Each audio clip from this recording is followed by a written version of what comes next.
Áno, existuje pomoc pre mladých v rámci teda hypotekárnych úverov. Je to daňový bonus na zaplatené úroky. Ako sa žiada? Veľmi jednoducho. Vždy sa to rieši začiatkom roka, to znamená v januári. Aj ak predchádzajúci rok ste nemali hypotéku za celý rok, ak napríklad hypotéku vybavujete teraz, vybavujete ju v auguste, tak už v januári budete si žiadať o tento štátny príspevok pre mladých formou daňového bonusu.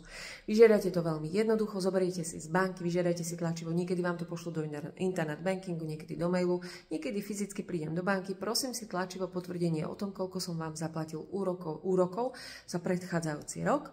Toto tlačivo odovzdáte vašej účtovničke alebo na účtovné oddelenie a tam vám to spracujú. Vedia vám vrátiť až do 1200 eur za rok, čo je úplne super.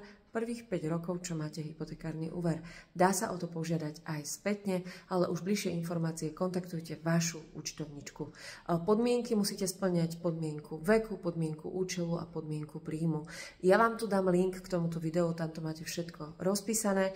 Podmienku veku a príjmu, tieto podmienky sa skúmajú len v čase žiadosti o úver. To znamená, už potom, keď máte nárok 5 rokov na tento daňový bonus, už budete starší alebo bohatší, stále na to máte nárok. Hej? Na toto veľmi ľudia zabúdajú. Takže tie podmienky vám dám sem k tomu videu. Krásny pondelok vám prajem a úspešný týždeň.